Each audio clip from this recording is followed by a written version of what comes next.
Hi, this is for crab lovers. ඉතින් අපි බලමු මම මේ රසම රස crab curry එක හදාගත්තේ කොහොමද කියලා. මේක පාන් එක වගේම බත් එක්කත් හරිම රස කෑමක්. ඉතින් ඔයා තාමත් මගේ channel එක subscribe කරේ නැති කෙනෙක් නම් channel එක subscribe කරලා වීඩියෝ එකත් එක්ක එකතු වෙන්න. ඉතින් මේක හදාගන්න අපිට අවශ්‍ය වෙනවා තලාගත්තු ඉඟුරු සුදුලුණු, ඒ වගේම රම්බේ, කරපිංචා, කුරුඳුපොතු, සෝදුරු චුට්ටක්, ඒ වගේම ලුණු, ඒ වගේම මම මෙතන එකතු කරගෙන තියෙනවා මිරිස් කුඩු හැඳ එකමාරක්, තුණු පහ කුඩු තේ හැඳක්, ගම්මිරිස් කුඩු තේ හැඳ භාගයක්, කහ කුඩු තේ හැඳ කාලක්, ඒ වගේම පොල් කිරි, ඒ වගේම ක්‍රැබ්. ඉතින් මම මෙතන එකතු කරගත්තා පොඩි පොල් ගෙඩියක භාගයක පොල් කිරි. ඉතින් මම මෙතනදී මේ පෙන්නන්නේ ක්‍රැබ් එක සුද්ධ කරගන්න විදිය. ඔය ක්‍රැබ් සුද්ධ කරන්න දන්න කෙනෙක් නම් මේකට ස්කිප් කරගන්න. ඉතින් අපි බලමු මේ ක්‍රැබ් එක මම සුද්ධ කරගත්තේ කොහොමද කියලා.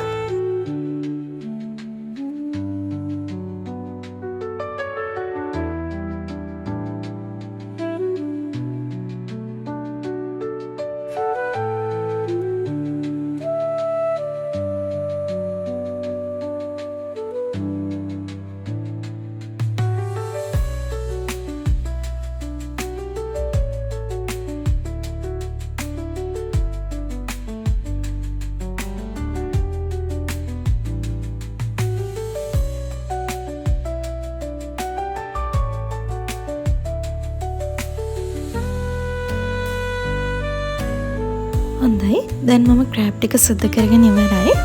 මම පළමුවෙන්ම භාජනයක් ලිපේ තියාගෙන ඒකල තෙල් ටිකක් එකතු කරගන්නවා. මේ තෙල් ටික එකතු කරගෙන මම මේක හොඳට රත් වෙන්න දෙනවා. එහෙම රත් වුනහම මම මේකට තලාගත්තු ඉඟුරු ටික එකතු කරගන්නවා.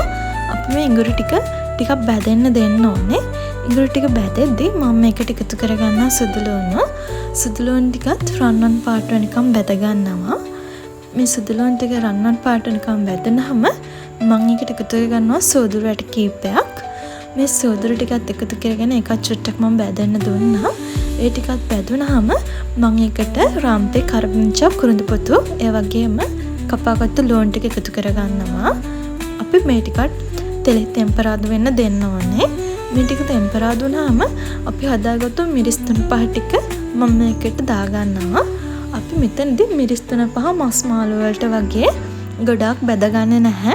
මේක චුට්ටක් තෙලේ රත් වෙද්දී මම මේකට පොල් කිරි ටික එකතු කරගන්නවා.